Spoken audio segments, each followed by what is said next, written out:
Welcome to the Rogers Memorial Library. I'm Liz Burns, the library director. I know many of you sitting out there, and it's good to see you.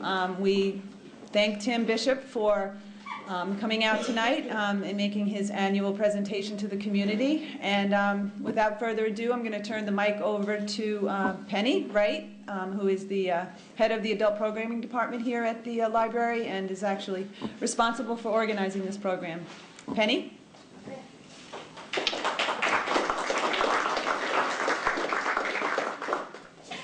Welcome to all of you. Thank you for coming out. You had to go through several trials to get here and you passed the test, so welcome. Tim Bishop represents, as you know, New York's 1st Congressional District, which spans the eastern end of Long Island from Smithtown to Montauk Point. He's a lifelong resident of the area, and he was first elected to Congress in 2002. Congressman Bishop's priorities in Congress include the economy, Veterans Affairs, the environment, education, and health. He is a member of the House Education and Labor Committee and the House Transportation and Infrastructure Committee, serving as ranking member of the Subcommittee on Water Resources and Environment. In Congress, he has been among the strongest advocates for college access and affordability, and he helped write key provisions of legislation to help millions of students and families pay for college at no new cost for taxpayers. In March of 2008, he received the Commission on Independent Colleges and Universities Top Award.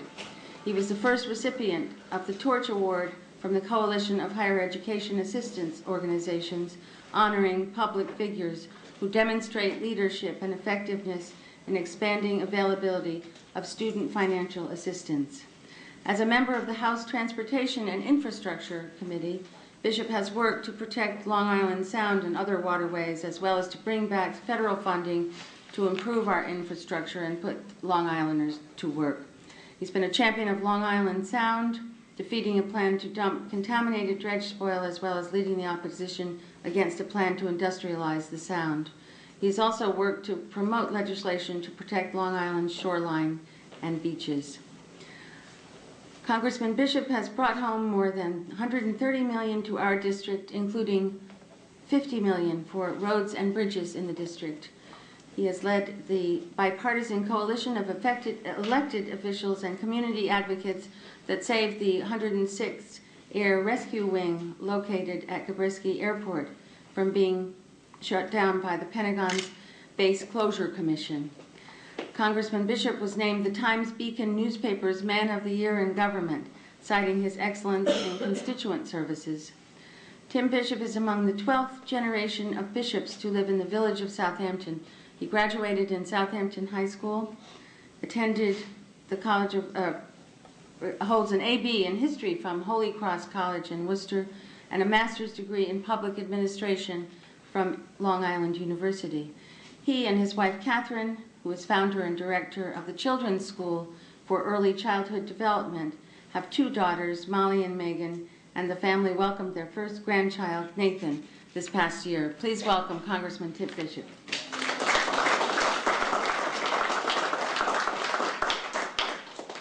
Thank you. Thank you very much. It's nice to see all of you, and I thank Penny for that very kind introduction. I thank Liz for the invitation and Penny to be here.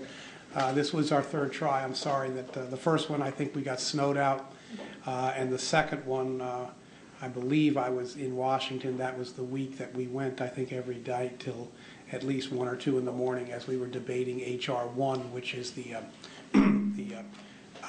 budget resolution that would carry us forward for the balance of this fiscal year, which I will talk about in a minute. I thought what I would do is just talk very briefly about 2 things, Libya and about the budget resolution, and then I'd like to spend most of our time with questions and answers, if that's okay. Up until Saturday, what has consumed the Congress since January 3rd, or January 4th, which was the beginning of the new Congress, has been a debate on spending policy and a debate on the appropriate areas where we could cut our expenditures. You all know what happened on Saturday. On Saturday, the President made a decision to basically respond to a request from the international community, the UN, NATO, the African Union, and the Arab League to participate in a multilateral effort to protect the civilian population of Libya. From a humanitarian point of view, I think this was the right thing to do.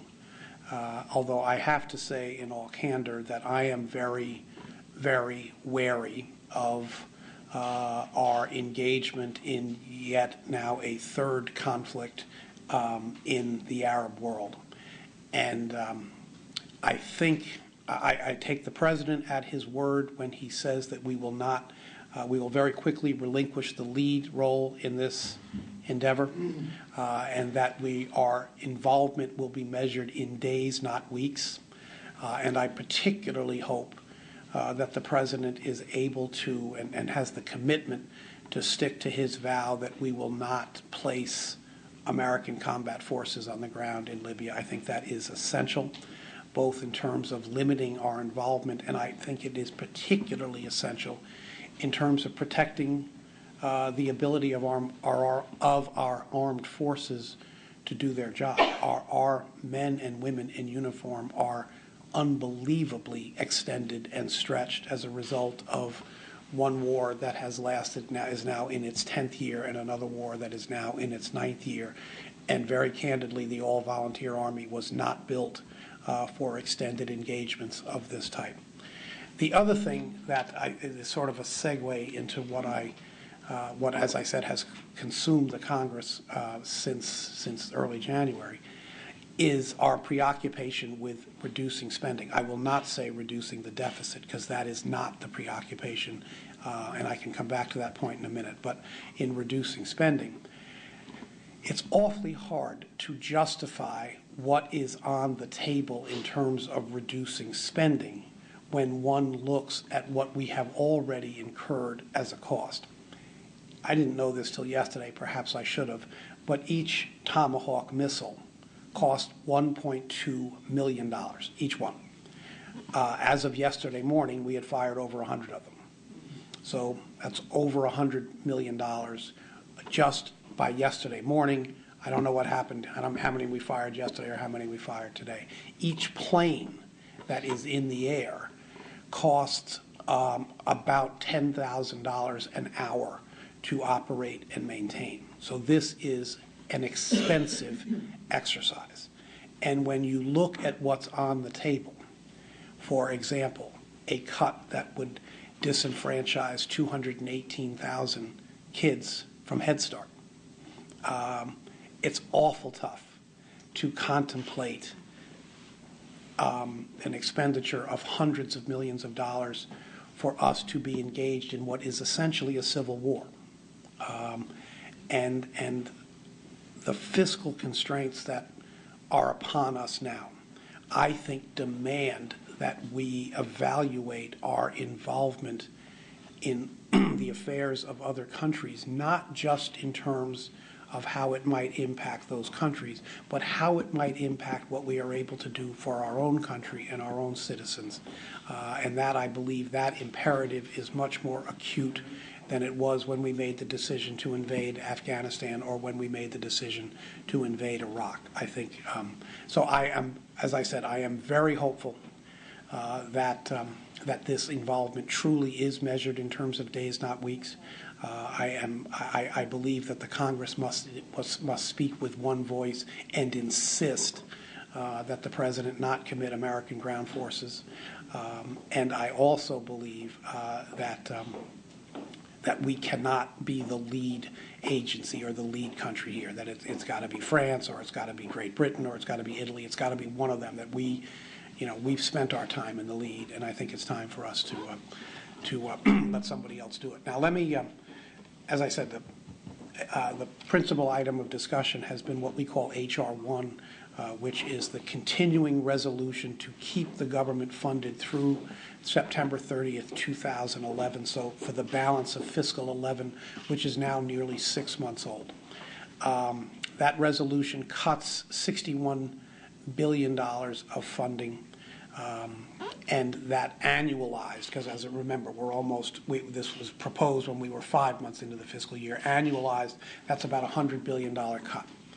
I say it is not a serious effort to reduce the deficit because it is focused on one only piece of the budget, and that is what is referred to as non-defense, non-security, discretionary spending, which totals, round numbers, $465 billion. So we are focusing 100% of our efforts to cut spending on approximately 12% of the budget. Remember that we are approximately $1.5 trillion in deficit, so we could eliminate every single dime of non-defense, non-security discretionary spending and still have a deficit of approximately $1.1 trillion. So I believe that this is a process that will have very serious implications, but it is not a serious process. And I hope you understand the distinction I'm making, that those areas that are cut will be very difficult for people to contend with and programs to contend with, but it is not. No reasonable person should look at this as a serious effort to reduce spending, and certainly no person should look at this as a reasonable or a serious effort to reduce the deficit, because a month before we began this process, at the insistence of the then Republican minority in the House and in the Senate, we passed $4 trillion worth of tax cuts. We increased the deficit by over 10 years by $4 trillion by renewing the 01 and the 03 tax cuts. No reasonable person can argue that we don't need to cut spending. We do. We have to. And I think everybody must recognize that every single dime that exists in the federal budget has a constituency behind it. And that means that any cut we make will be painful, and any cut we make will be difficult to accommodate. What we have to be careful of, recognizing that we have to make cuts of that type, what we have to be careful of is making cuts that are destructive. And I want to talk about one, and then I'll stop and I'll take your questions. One of the cuts that I consider to be particularly destructive is the cut to the Office of Science and the cut to the Office of Renewable Energy and Energy Efficiency within the Office of Science, that if ever it were to take on the force of law, would decimate Brookhaven Lab. The two programs that I just cited are the two funding entities for the Brookhaven Lab. Brookhaven Lab employs approximately 2,800 people. They would be required to lay off approximately 1,000 of them if this cut were ever to be put into place. They also have two pieces of analytical equipment, something called the Relativistic Heavy Ion Collider, commonly referred to as the RIC, and something called NSLS, National Synchrotron Light Source. Please do not ask me what either one does or ask me to explain what they do. I am, but those two pieces of equipment, are pieces of equipment that the federal government has invested hundreds of millions of dollars in building and maintaining, which would then lie dormant, sort of like buying a Ferrari and then leaving it in the garage because you can't afford the gas. But the other thing is that those two pieces of equipment bring 3,300 visiting scientists to Brookhaven Lab every year so that they can conduct their experiments. So that's 3,300 people that won't be staying in our hotel rooms, 3,300 people that won't be eating dinners in our restaurants, 3,300 people who won't be renting cars from our dealerships, 3,300 people who won't be buying coffee at the neighborhood deli in the morning, won't be buying their lunches somewhere. So there's a real trickle-down effect in addition to the 1,000 people that are going to get laid off. So I view this proposal as an example of how little thought went into the process of cutting $61 billion. No reasonable person can argue that if we lay off 1,000 scientists, that that's going to help the economy of Suffolk County. It won't. And yet the rationale for reduced spending is to provide the foundation for fiscal or financial or economic growth, because the rationale or the logic is that if we cut spending, get our finances in order, we will send a signal to businesses that there is stability, there is a future, and that businesses will then be more inclined to invest and grow and add jobs. I don't see how laying off 1,000 people adds to that or contributes to that logic.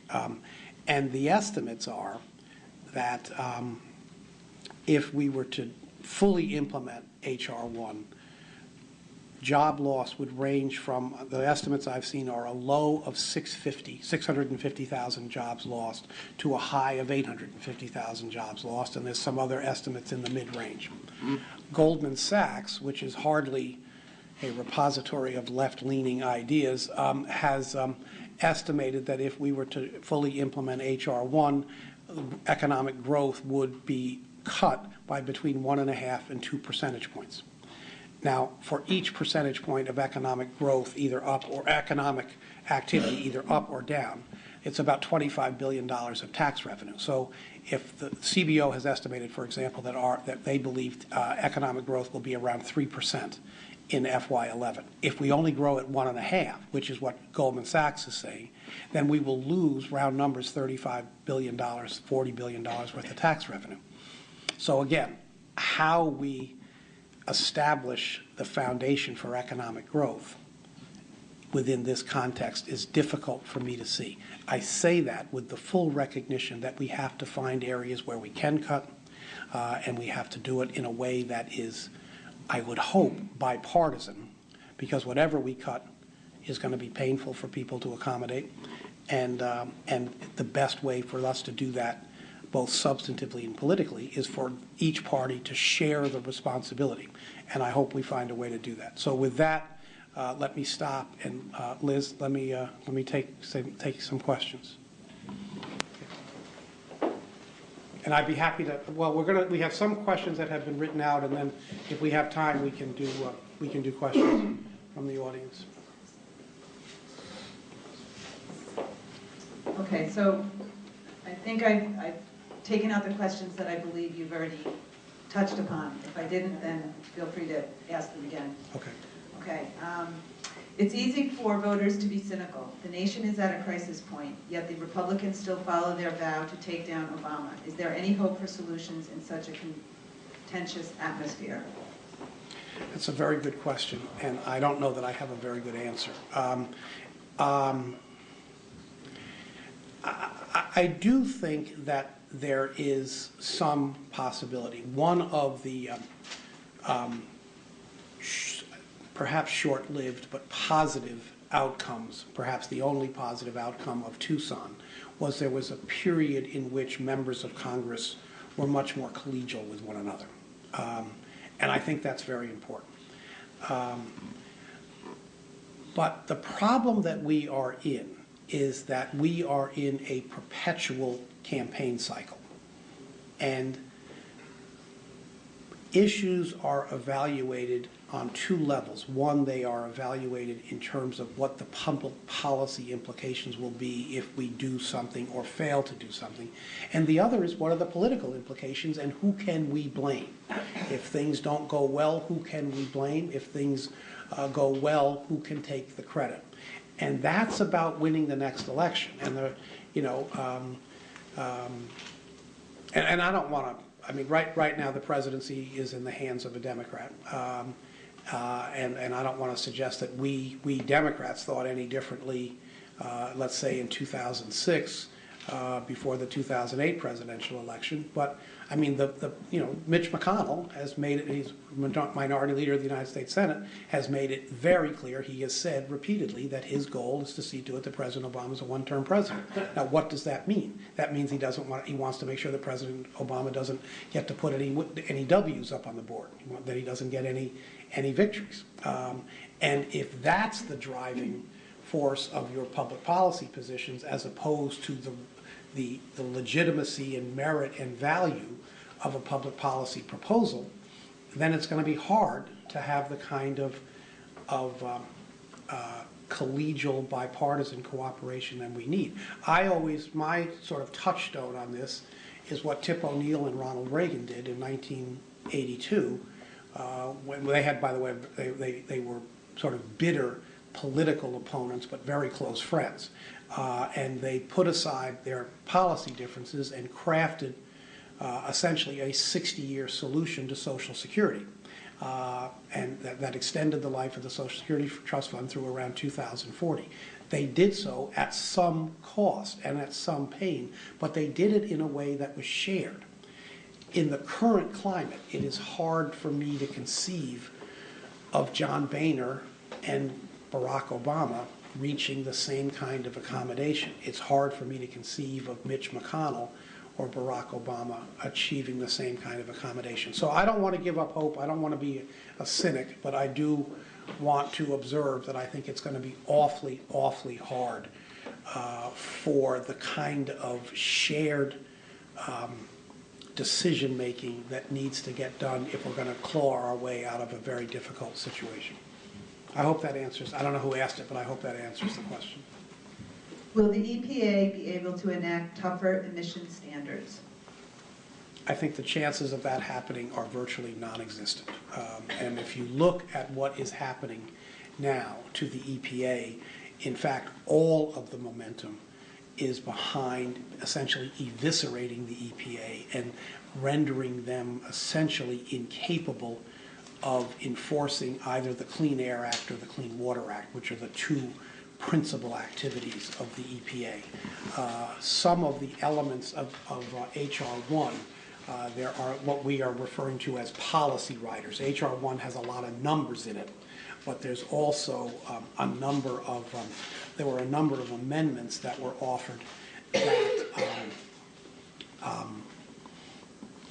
basically took away from the EPA its authority to do certain things. For example, the Supreme Court directed the EPA to regulate greenhouse gases. The H.R. 1 includes an amendment passed that forbids the EPA to regulate greenhouse gases. There was an amendment offered and passed that forbids the EPA to enforce its mountaintop mining rule, which prevents the depositing of the refuse of mountaintop mining into streams and rivers. Not an issue for us, obviously, but a huge issue in places like Pennsylvania and Ohio and West Virginia and other coal states. So I think the ability of the EPA simply to do what it's already done is significantly imperiled, and the capacity of the EPA to expand beyond what it's already done, at least for the next 2 years, is non-existent. Thank you. Has the ATF lost the plot? Is anyone totally in control, i.e. gun sales into Mexico? Okay, I'm not sure I fully understand the question, but the issue of gun sales into Mexico is a serious problem, and my own view is that the proliferation of gun sales into Mexico is at least in part related to the decision made in 2004 to allow the assault weapons ban to expire. My own view is that that was a serious mistake, and virtually every law enforcement entity in the country urged that the assault weapons ban be continued. But at the time, Tom DeLay, who was the majority leader of the House of Representatives, refused to allow a bill extending the assault weapons ban to come to the floor, so it expired. The ATF has been somewhat compromised by the fact that that law has expired. I do think that there is some hope, again, in the wake of Tucson, that a very reasonable piece of legislation that Carolyn McCarthy, who I hope has a lot of credibility on gun control issues, given her life story, has offered, which would outlaw the sale of high-capacity magazines. You all know that the alleged shooter in Tucson had a magazine that had a capacity of 31 bullets. That, by the way, that magazine, that type of magazine, is already outlawed in the state of New York. In New York, you cannot purchase or possess a magazine that holds more than 10 rounds. Carolyn's bill would take the New York law and apply it to the whole country. I think that has some chance of succeeding. I hope it does, because it's a very reasonable piece of legislation, and I think had it been in place and had it been enforced, I think some people in Tucson that were killed would still be alive. So anyway, I think the whole issue of how we respond in terms of gun control. I mean, look, I don't contest the Second Amendment, but I don't believe that the Second Amendment provides an unlimited right to possess arms any more than I believe that the First Amendment provides an unlimited right to express freedom of speech. We all know that it doesn't. There are limits on what we can say. We all know that. But I think there's something desperately wrong with a system in which a young man, obviously disturbed young man, so disturbed that the United States military found him unacceptable, so disturbed that an open admissions community college asked him to leave. I think there's something desperately wrong with a system that allows that young man to purchase a firearm legally and then also purchase a high-capacity magazine. We have to look at that if there's going to be anything good coming out of what was a horrific tragedy. Will you support the Randall Dobler Economic Recovery Plan? This is the recovery plan yes, sir. I've looked at it carefully. I've got other people looking at it. There are pieces of it that I do support, there's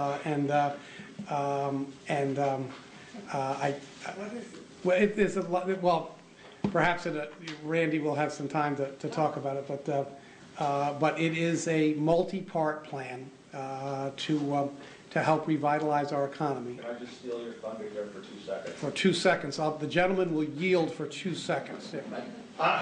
2 years ago, I drafted a plan, economic recovery plan, and sent it to the president and other leaders of the country. Recently, I revised it and sent it to some others. I met with Tim, who was good enough to see me in Patchogue, a couple months ago, and we reviewed the plan. I reviewed the plan. I'm an independent voter. It's an independent plan. It's apolitical. And it's a comprehensive plan that focuses on economic growth, growing tax revenues, cutting taxes, putting people back to work. So it's a comprehensive plan. I don't think we can attack the problems that we have in the country by just looking at any one aspect. I think we have to have a comprehensive plan in order to get the country moving in the right direction. And I have copies here, and I'll leave them outside if anybody wants to see them. Thank you, Randy. And thank you, thank you for working so hard on it. I mean that sincerely. And like I said, I've sent it around to some people to get their thoughts on it, and I'm going to continue to pursue it. Around it, right? Yep. Okay. Okay. I'm going to ask a question that I think I'm not going to get that look again. Where do you stand on the status of the SUNY Southampton campus? Well, I'm encouraged by what's happened in the last couple of days. The State University has announced, and by the way, within the context of terribly adverse circumstances for them, a commitment to bring programs back to the Southampton campus. They're talking about expanding the campus as sort of an arts campus and taking the writing program as the foundation for that and expanding to include the visual arts and the performing arts, which I think is very well conceived and I think has a great opportunity to succeed.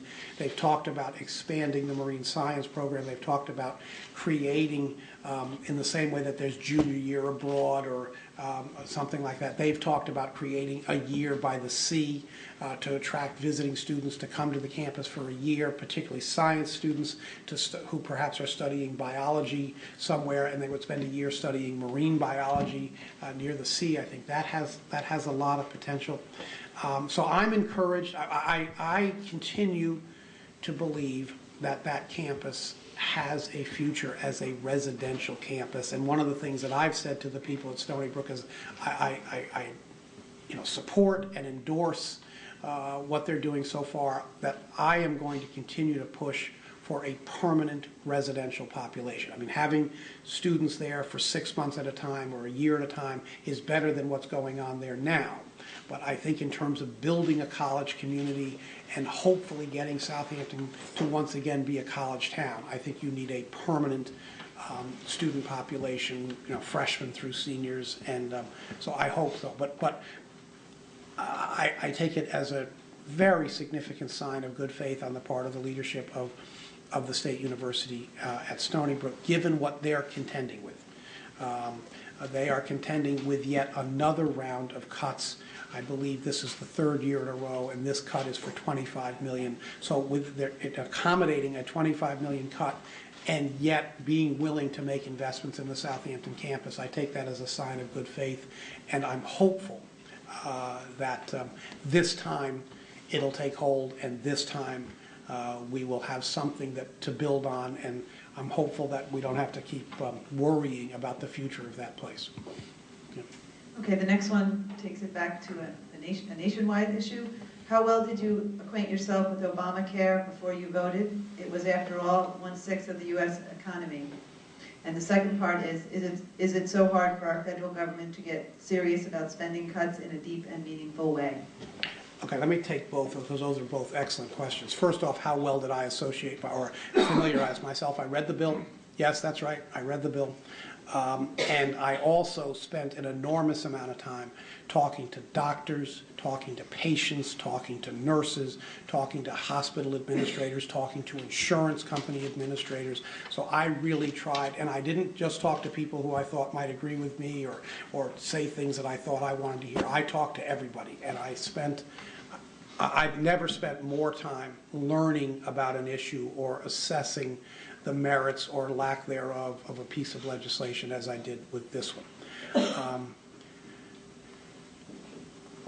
If you strip away all of the anger, all of the arguments pro and con, if you strip away all of the misinformation, some of which is innocent, some of which is purposeful, we're left with one immutable reality, and that is that the current system is unsustainable. It simply is not sustainable. Ask Bob Challoner if you don't believe me. Ask Andy Mitchell at Peconic Bay Medical Center. Ask Paul Connor at Eastern Long Island Hospital in Greenport. It is not sustainable. And so we have to do something. And let me try it this way. The most contentious part of the bill, now that the so-called public option, which was incredibly contentious, was dropped. The most contentious part of the bill is what's called the individual mandate, which says that everybody, with very few exceptions, has to have some form of insurance. Now, here's the reality.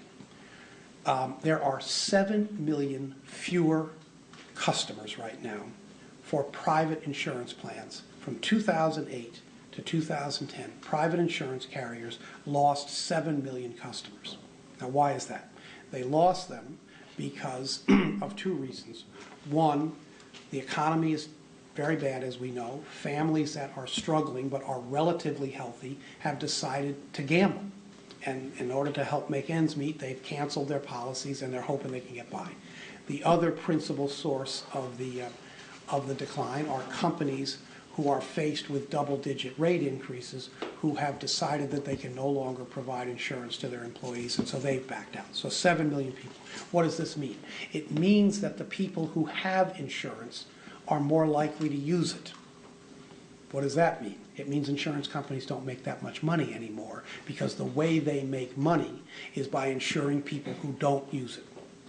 So for the insurance companies, when they are faced with 7 million fewer people who have insurance, a great many of whom are healthy and therefore paid premiums that didn't make a claim on them, the insurance companies only have two choices to deal with that, and if they wish to maintain their profit margin. One is to raise rates, which God knows they're doing, and the second is to squeeze providers. That is to say, reimburse hospitals and doctors and other healthcare providers less. God knows they're doing that. So that's the dynamic we're in. We are in, not to be melodramatic, but we are in a death spiral.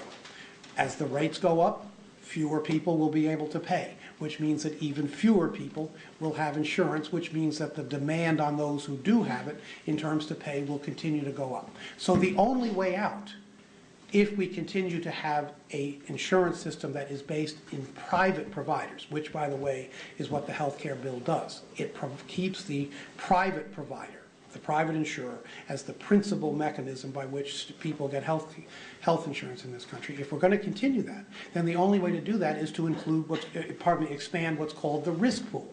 That is to say, people who buy insurance, and the only way to see to it that that happens is if you have a mandate for people to buy. Because if you don't, but you do away with things like not allowing insurance companies to discriminate against people who have pre-existing conditions, then what people will do if there isn't a mandate is they won't buy policies until they're sick. And then once they're sick, they'll buy a policy, at which point the cost for the insurance company will go up, which means we'll all pay more. So I'm not here to suggest that we have it absolutely right. We don't. And already there have been modifications put in place, and I think those modifications are for the most part prudent and wise. But I am here to suggest that what passes for health care pre-reform in this country is absolutely unsustainable.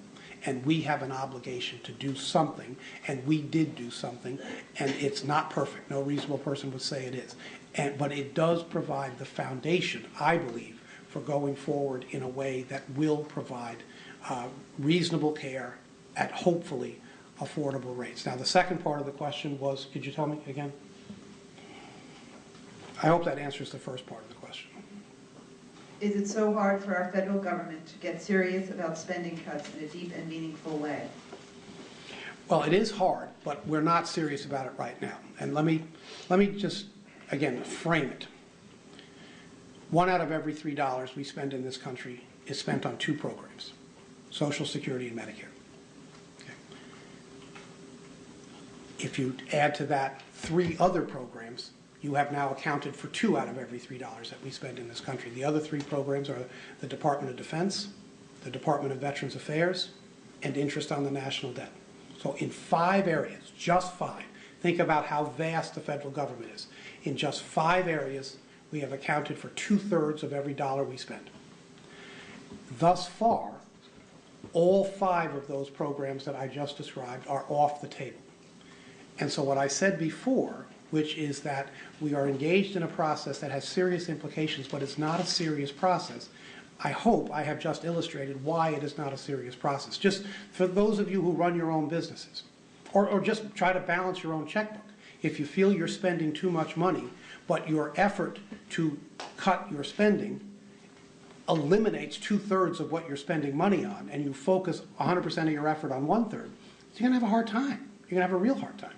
So I believe that we have to expand the universe that we're looking at, and we have to be willing to put everything on the table. Let me frame it a different way.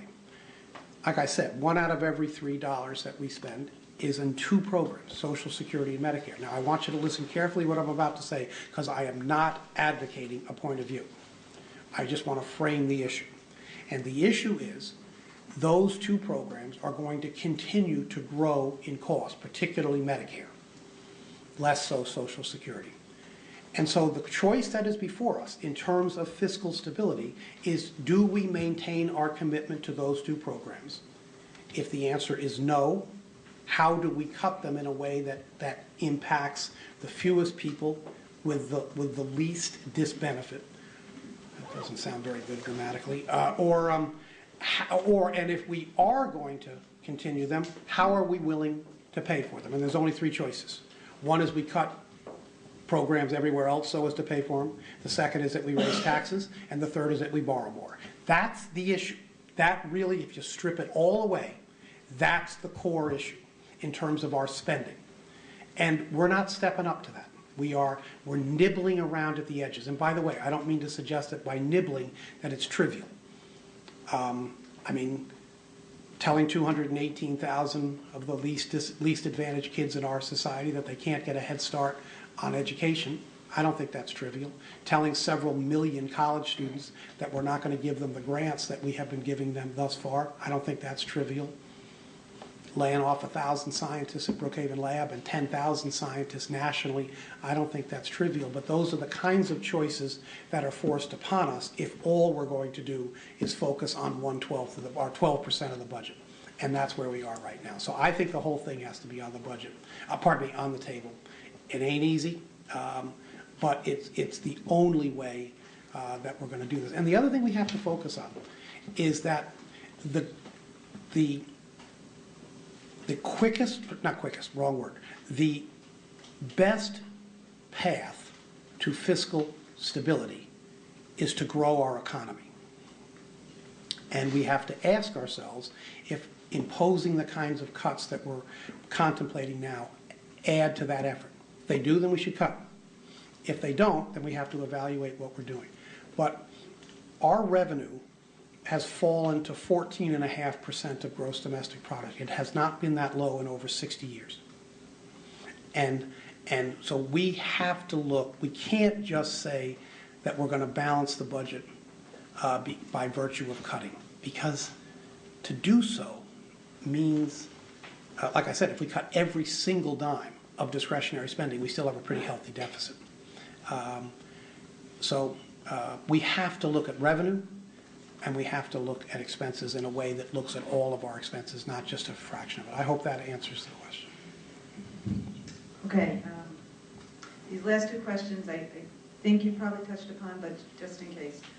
And I'm not sure I can read this one. Insurance, clearly. Insurance companies are raising rates and stalling in payments. Will Congress consider further regulating insurance payments?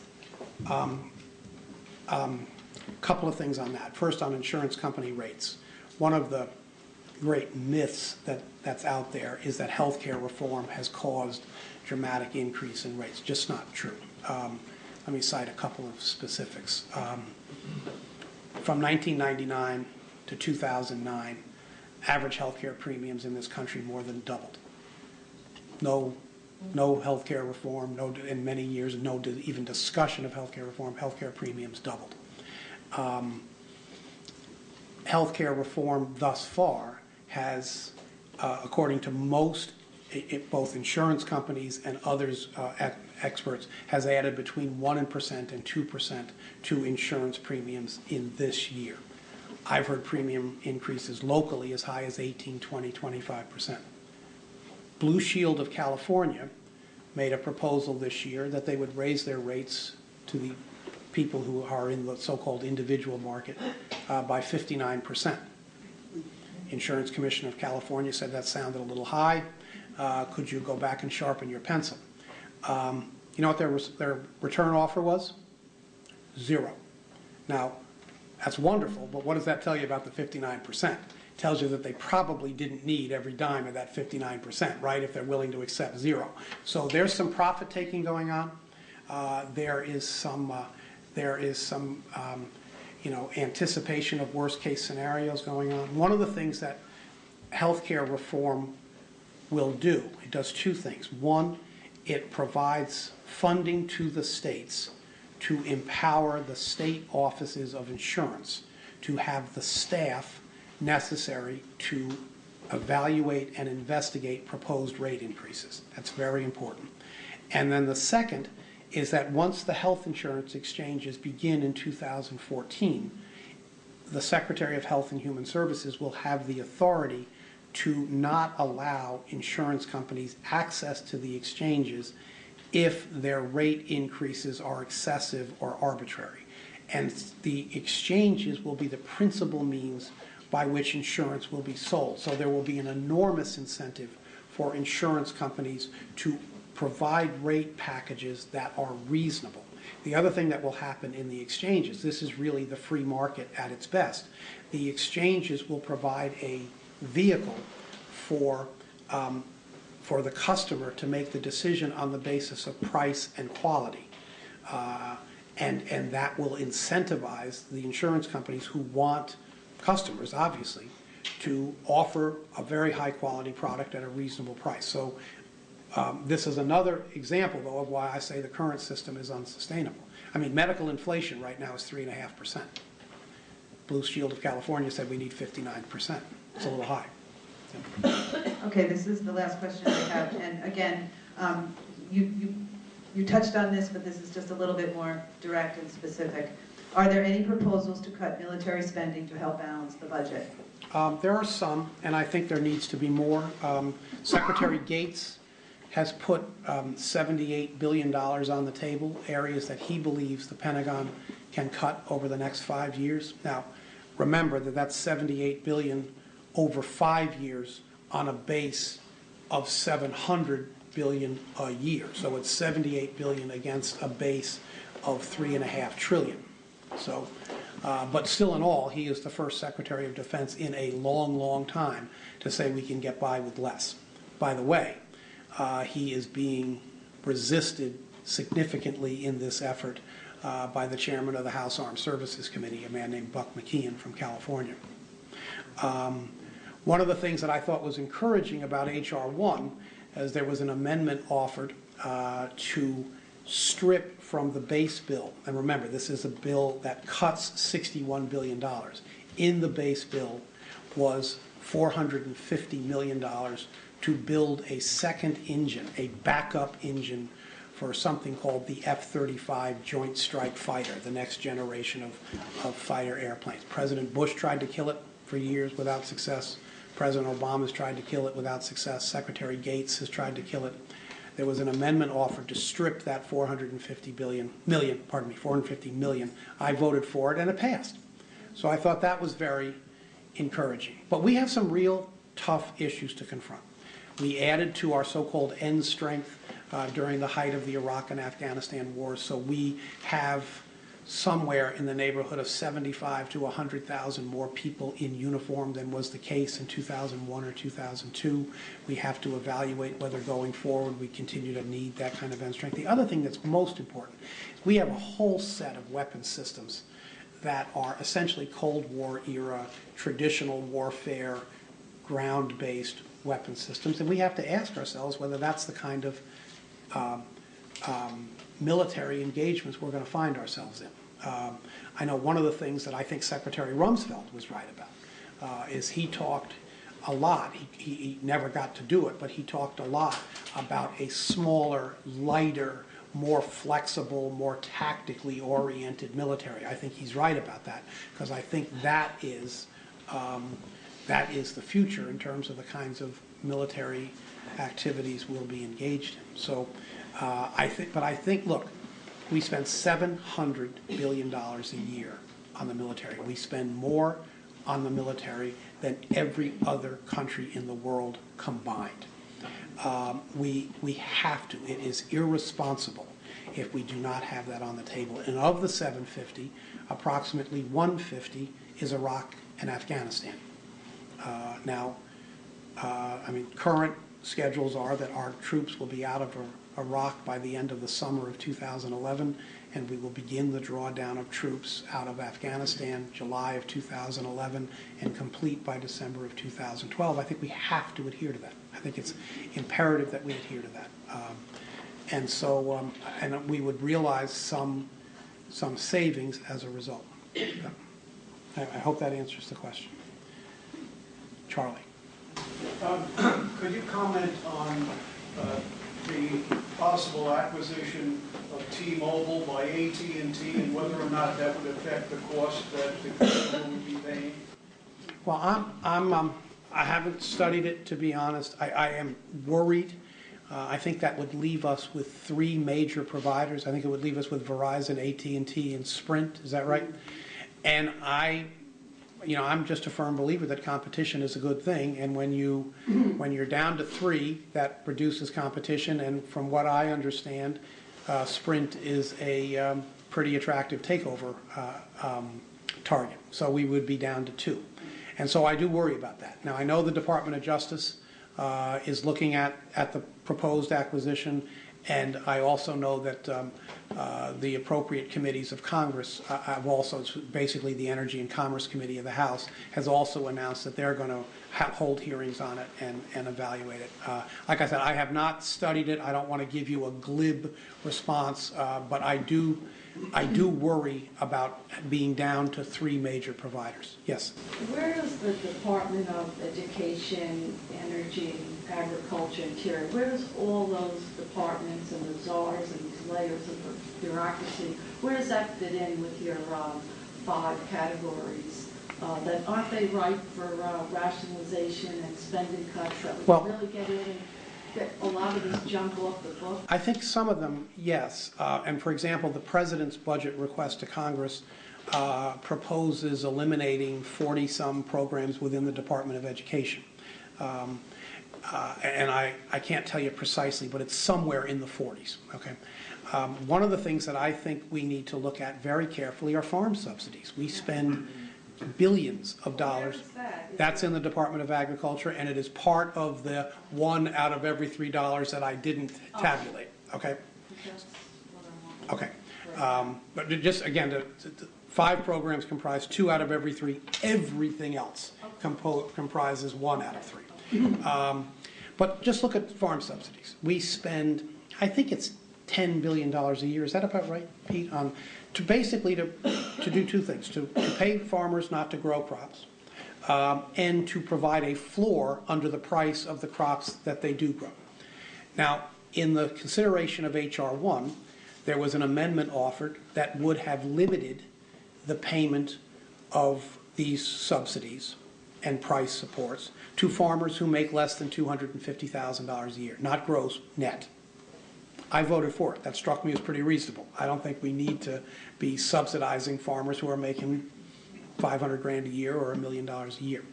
And the reality of these farm subsidies is that the vast majority of them go to the large agribusiness concerns in the Midwest. This notion of the family farmer struggling to get by, you know, and the soybean crop is not in, and, you know, and so they need farm supports. That is, in isolated cases, true. But the vast majority go to huge agribusiness concerns.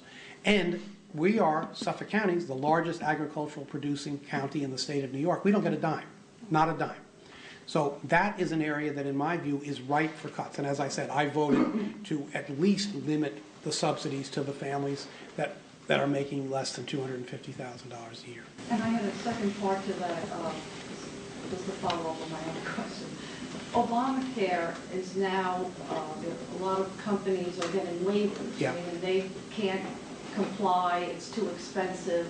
Is that the way it's going to go? Well, is that everyone's going to have a way around? Let me explain. Thank you for the question, because it's important, and I want to explain the waivers. The waiver, there is a requirement in the law that that there be no limit to the amount of coverage that an individual could receive in a given year. So, and the companies that are applying for waivers are providing their employees with these plans called mini-med plans, which provide very modest or minimal coverage, and they do in fact have an annual limit. And so the waivers are 1 year only, and they are meant to provide a bridge to give the company time to move from one plan to a plan that does not have, that would not impose an annual limit. So that's one area. And the other is a great many of the plans are as the result of collective bargaining. So there are legal contracts in place that impose a limit, and so the waivers are to the end of the existing collective bargaining agreement. But as of 2013, I believe, there will be no more waivers granted. So this is an area that's been seized upon by people who are, you know, who want to find things wrong with the plan. By the way, you don't have to look that hard to find the things that are wrong with the plan. But on balance, again, I will say I think it moves us forward.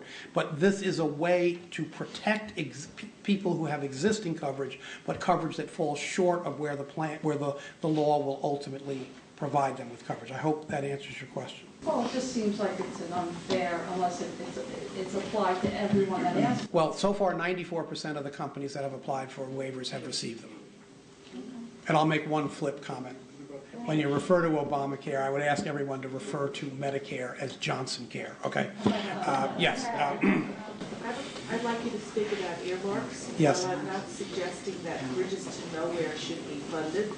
I know that the Army Corps of Engineers, all of their funding comes from earmarks, and clearly we've been a huge benefit of some of those earmarks with dredging, etc. Yeah. Thank you for asking the question, because it's a very important area. I am not one that thinks we should be eliminating earmarks, so I take issue with the President on this. I take issue with the Speaker of the House and so on. I think earmarks have to be open, transparent, accountable, and so on. But earmark is not a four-letter word. And as you point out, just to take the Army Corps of Engineers, for example, 100% of the Army Corps of Engineers budget is earmarked. 75% by the executive branch, 25% by the legislative branch. That's been that way for decades. And so what I always say to people is, who do you think's spending more time worrying about the Shinnecock Inlet, me or the president? I think I win that one. You know, so if I don't have the capacity to protect the interests of my district, which right now I don't, because of at least in this case, I think that struggles. The other thing that's very interesting to me is I can't tell you how many of my fellow electeds, particularly at the town and county level, all of whom were, not all, many of whom were quick to criticize me and other Democrats for being fiscally irresponsible, who now confronted with the reality that their project that they had asked me to get money for, I no longer have the capacity to do that. That's been a tough reality for them to accept.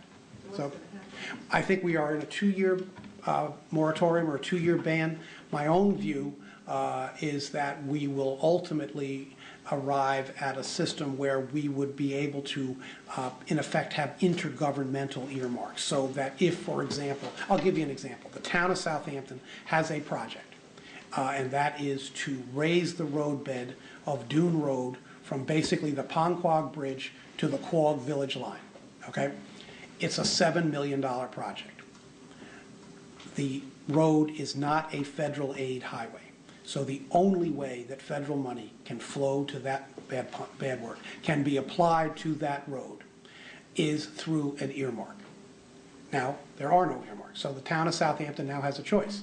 They take the $7 million and add it to the taxpayer burden of every taxpayer in the town of Southampton, or they don't do the project. Neither option is a good one. So I think that we're going to ultimately evolve a system where towns and villages and counties and states that request earmarks, we would be able to pursue those, but we would not be able to pursue them for for-profit entities or other not-for-profit entities, and I would be absolutely fine with that. I mean, look, the 106 there, Rescue Wing at Gabreski, they just opened a new facility for their para-rescue jumpers, who are absolutely crucial to our efforts in Iraq and Afghanistan. They were absolutely crucial to Katrina victims. They have saved boaters that were stranded. Hillary Clinton and I got the $16 million to build that. They now want to build another building, and they came to see me, and I said, I'm awful sorry, but I mean, you know, unless the Pentagon asks for it, I can't add it. So it would actually have to be new legislation. No, it would not. Well, to find the money, yes, they would have. But to change. No, it would not require legislation. This is a policy now of the Congress. It is not a law. I thought it was part of an HR 1. No. Did you want to ask a question? Excuse me, one. Question on every question. Excuse me, one second. Something that hasn't been said. Would you mind talking into the microphone? I'd like to talk to the microphone. No one's going to get one. I don't think you need one. There is hearings being held now against a group of Americans. And I was taught that if one group can lose their rights, then we all lose them. And I don't know whether I've missed something, but I haven't heard you speak out against Congressman King's, whatever you want to call it. I haven't spoken out against it. I'm very troubled by it. Well, why don't you speak out? Well, I don't speak out on every subject that I'm either for or Also, against. Congressman Ackerman has spoke out about the bombings going on without the act of Congress. And I saw a quote in Newsday, a couple of people for and against it. He spoke out against it. Again, I didn't see you speaking out against it. I don't quite, I just made my position pretty clear, I think. And with respect to the Newsday article, frankly, I don't know why they asked me for a statement. I gave them a statement. It didn't make it into the story. So I don't know why they did. But well, do you think the president has the right to do something like that? I know they have the War Act. Yeah, look, presidents throughout our history have made decisions to engage in limited military involvement. I mean, look, Grenada, No act of Congress. How about Panama? Panama, no act of Congress. I'm not saying they're right. I'm just saying that. Well, that- say they're wrong. Well, all I'm saying is that what I have become increasingly sensitive to are people who criticize President Obama for doing something that has been done for years by other Well, that's presidents. politics. Yes, but it doesn't make it right. I think the president should have come to the Congress. I think that if there were bipartisan support for what he did, it would be a lot easier for the American people to accept it. And I think that once he returns from Brazil, I think he has an obligation to at least meet with congressional leaders and talk about, what our goals are and what our exit strategy is. What about Congressman King's hearing? I Are you think. willing to speak out about those? I think this, we're about to close, and there's a couple more people who want to ask. Look, I'm troubled by them. Peter King is a friend, okay, but I am troubled by what he's doing, and he knows that. I've made that clear to him. But like I said, I don't feel the need to speak out. I mean, I'm in favor of everything I'm in favor of, and I don't feel the need to speak out in opposition to everything I'm in opposition to. I feel that members of Congress are much more effective when they pick their spots and when they dig in on issues that they're really concerned about.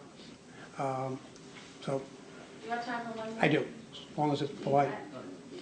You both have. I'm teasing. I'm teasing. Here, In your observation, the short time they've been there, I wondered what you thought about the influence of the Tea Party on solving our fiscal problems in pushing the Republicans one way or the other, or being really serious about getting into that 2/3 of where all the money is. Can they play a positive role? It's interesting. I'm going to depart from the Tea Party for a second. Polling shows that of all the areas of the federal government, there's only one area where more than 50% of the American people think we should cut. Anybody want to guess? Taxes for rich people. No. Foreign aid. Foreign aid is the only area of the federal budget in which people think, more than 50% of the American people think we should be cutting that. Okay? Now, by the way, the vast majority of the American people think if we do cut foreign aid, if we cut rid of foreign aid, earmarks, and waste, fraud, and abuse, it's game over. We're all done. We don't have anything else to do. I wish it were that simple. Foreign aid is less than 1% of our total expenditures. So, but I think here's the issue. I think, first off, I think the Tea Party, whatever we may think of them, and you might imagine that I have my own opinions, they have been effective. I mean, there are 63 Democrats who were in the House of Representatives a year ago today who aren't there now. The vast majority of those individuals who replaced them were Tea Party-backed candidates. Now, the question will be for their ability to make the transition from being candidates to governing, okay? And I think that's going to be a very rocky transition for some of them. And I think where we're going to see it play out, I cannot overstate the importance of this, is when in about a month we have the debate on lifting the debt ceiling. The debt ceiling. We are bumping up against the debt ceiling, which right now is, I think, it's something like $14.3 trillion, something like that. We're going to hit that ceiling sometime in early May. Now, a great many of them ran on a commitment to not increase the debt ceiling. But then reality intrudes. If we don't increase the debt ceiling, do we want to entertain the specter of America not paying its bills? We've never not paid our bills. We've always paid our bills. Do we want to entertain the specter of the full faith and credit of the United States government having very little real meaning? And do we want to entertain the prospect of telling Social Security recipients that we were only kidding, you're not getting your check this month, and telling physicians who provide coverage to Medicare recipients that, sorry, we can't pay you. So that's what we're up against. But I have heard some number of the freshmen, and I don't say this in a partisan way. I simply say it as the way of reporting a factual observation. I've heard them say that they were elected to cut spending And if they have to shut down the government to do it, they're prepared to do it. The question will be whether Speaker Boehner can control them. That's the real question.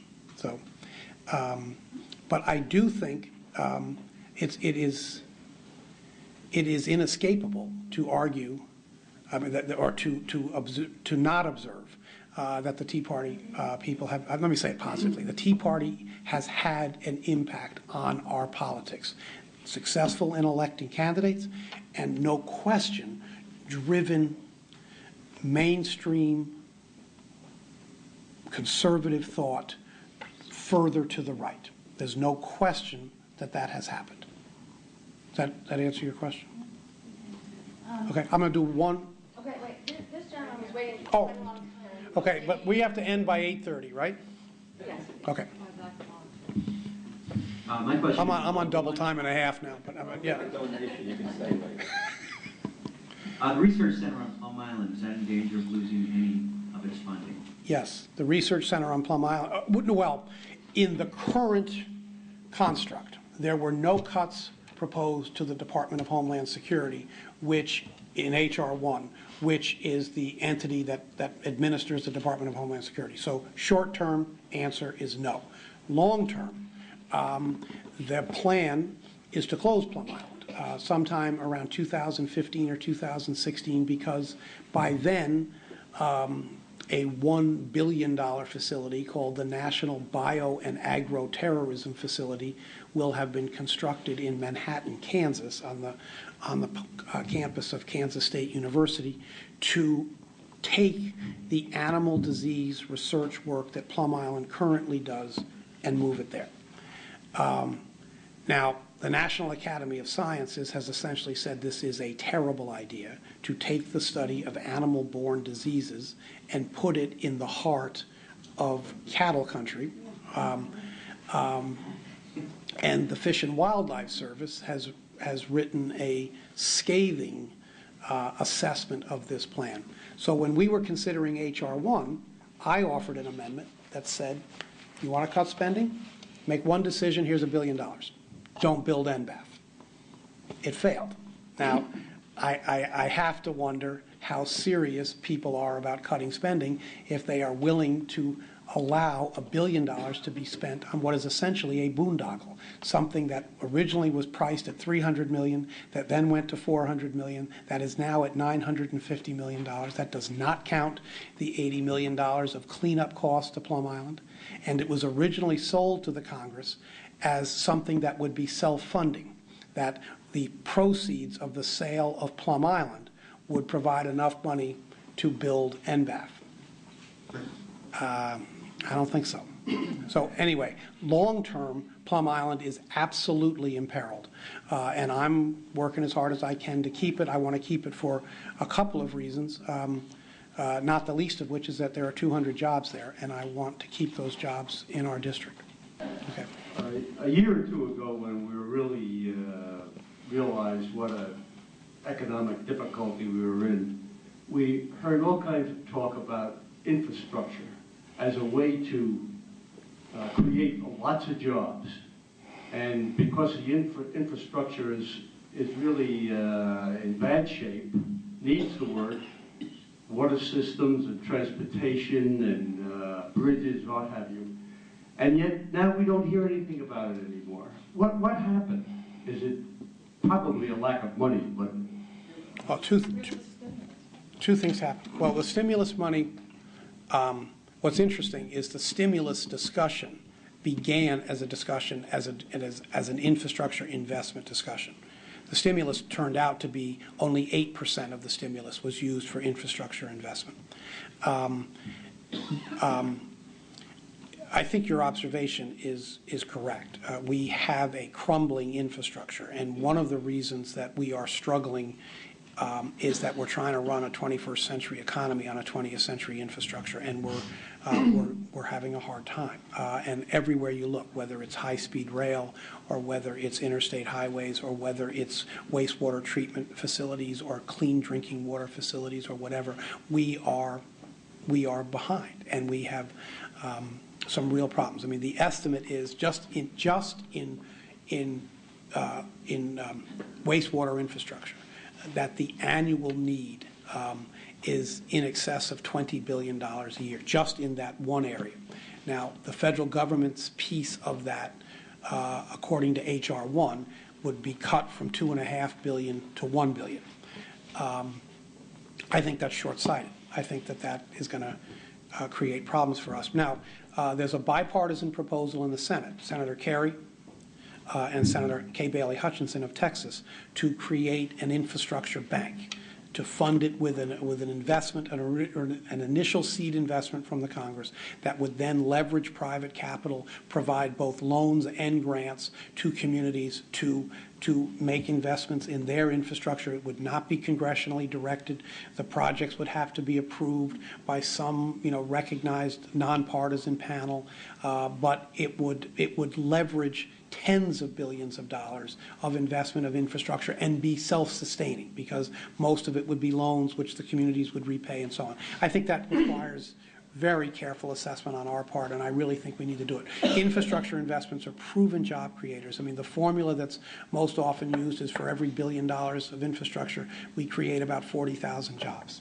And so I think we should be aggressively pursuing that. And like I said, the fact that there's this bipartisan proposal in this climate, I take as an encouraging sign, and hopefully we can get there. One more question? Unions? Well, my own view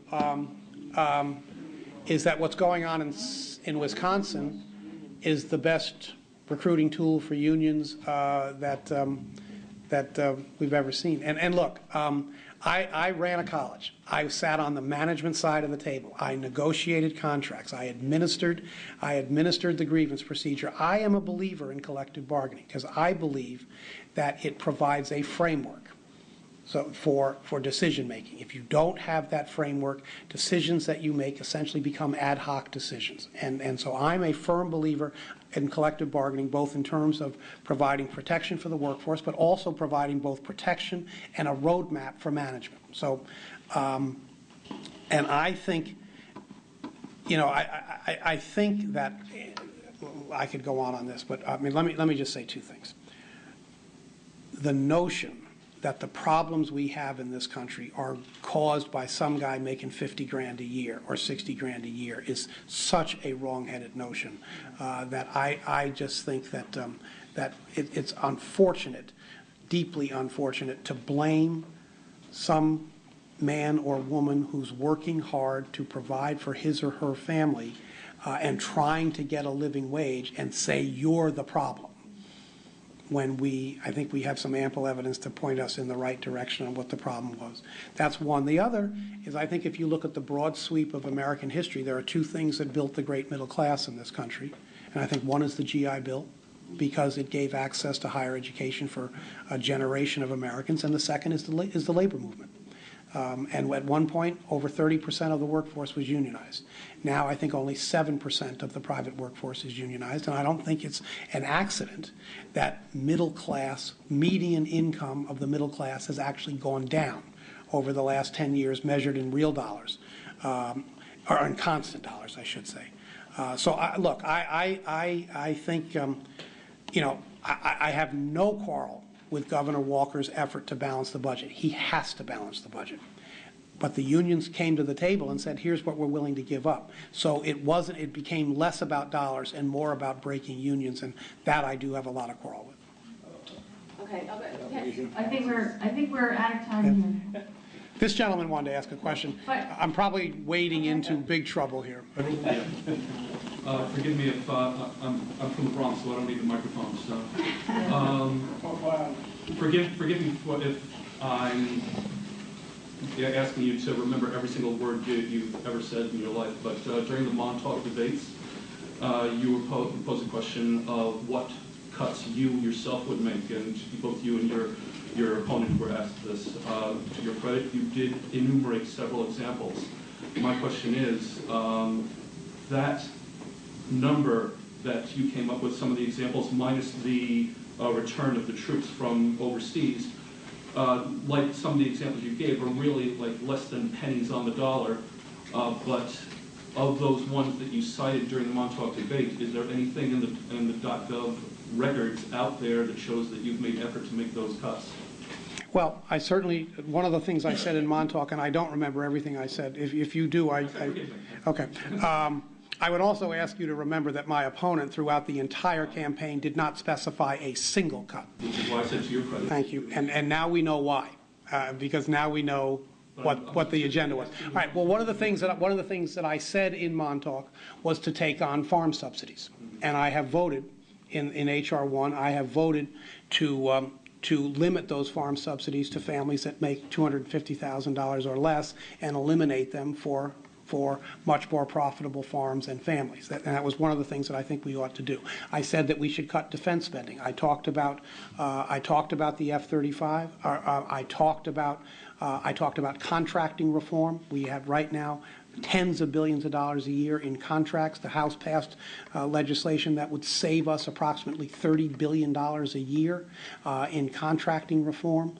I talked about that. I talked about, I believe, getting our... Have any of these been placed in the record that can be looked up on any? Well, you can see my vote. You can see my vote on the farm subsidies. You can see my vote on the contracting reform bill. There was another one that was similar, passed at the same time in the House that I voted for. You can see my vote on the second engine on the F-35 Joint Strike Fighter. I have voted for the 2 continuing resolutions, one for 2 weeks, one for 3 weeks, that have cut an aggregate of $10 billion from FY10 expenditures. I voted for those.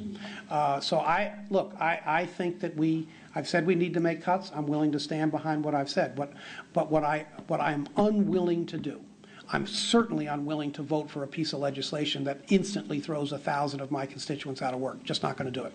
And if someone were to say to me, Tim, you have to vote for this if you want to get reelected, I'm still going to vote no, okay? Because I'm not going to put 1,000 of my constituents out of work, particularly when the work they're doing is absolutely vital to the future of our country. I'm also not going to vote to disenfranchise millions of college students. I'm just not going to do it.